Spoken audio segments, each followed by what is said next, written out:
Ayoub, very good morning to you.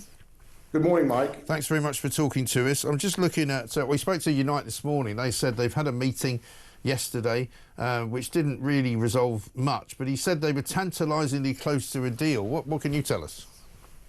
Well, when Birmingham City Council's new Labour leader, Councillor John Cotton, came to post in 2022, he promised the city transformation, and he's not wrong there because he's transformed Birmingham City Council into a landfill. Yeah.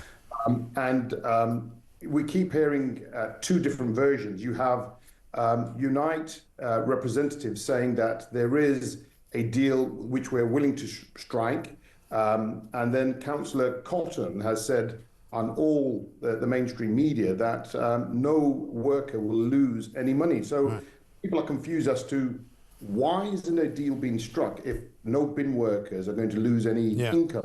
We know that's about £8,000 for some of the bin workers. Right. Yeah, that's indeed what Unite said. They said, look, there's a disparity, shall we say, between what the leader's been saying publicly and what they're being told in behind closed doors of a meeting. And he said, you know, they're pretty close on almost everything. They just need to get that clarification, as Keir Starmer would call it, that there isn't going to be any loss of pay to any of the bin men. I mean, yeah, I think people need to put pen to paper, because it's one thing saying something to win over the hearts and minds of the residents, but it's completely different when you're behind closed doors.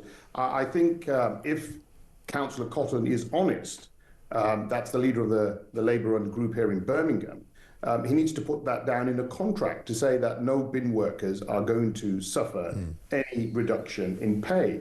If that's what he said, but I'm not too sure that's what he's willing to put on paper. No, that's the trouble. And I mean, this is now a massive health scare, isn't it? I mean, there's a piece in the Telegraph today saying there's a sort of a secret report that was published or given to Birmingham City Council saying that this would be a major health hazard, not just for the obvious, you know, rat infestation and the disease that comes from that, but also, you know, harms to people's mental health, difficulties for emergency vehicles for getting around the city because there's so much rubbish. And I mean, I don't know what, I've not been up there. I don't know what it's like in your constituency, but it looks pretty awful. Well, I represent a very diverse constituency. You've got affluent parts, and then you've got inner city communities. It's improving, I can say that, but not to the level which you would expect. There is a significant health hazard. I put to the minister the other day that whilst he was boasting about clearing 26,000 tonnes, well, we know there was 22,000 tonnes on the streets before we managed to get all the lorries out, and we know that waste is a continuous thing.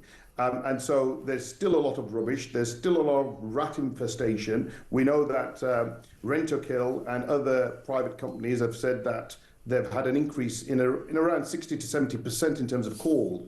And that's a serious health risk when you've got rats. We've had people with vehicles having to take them into the garages because rats have gone in under the bonnet and have stripped away some of the cables. So it's really not just a health hazard, it's causing real issues on the ground. Yeah, I mean, I wouldn't want to walk around the streets like that, and presumably the rats are getting into people's houses and stuff. I mean, shouldn't the government be doing more? I mean, people have said to me, the problem with this government is that they've got so many members of Unite inside of the government, they don't really want to take on the union. Well, and I don't disagree with that. I mean, they are conflicted, and that's one of the problems that you have.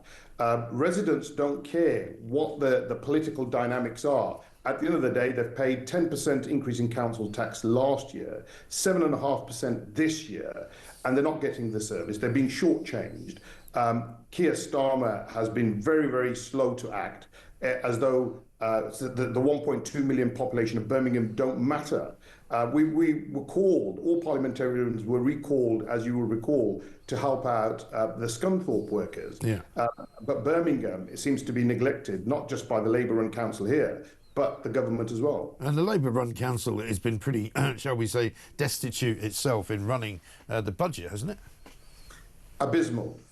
They just have no understanding of financial management. And that's one of the problems. I mean, I sympathise with the workers, to be frank, because this is a problem which has been created by this administration, by its mismanagement, financial mismanagement, and they're simply looking for scapegoating the workers. And so I sympathise with the bin workers. I mean, nobody wants to take a pay cut of about £8,000. Some of these bin workers wouldn't be able to pay their mortgage. Yeah. So, there's definitely incompetence. There is, absolutely right. Good. Thanks for talking to us. Ayoub Khan, independent MP for Birmingham Perry Barr, I should say.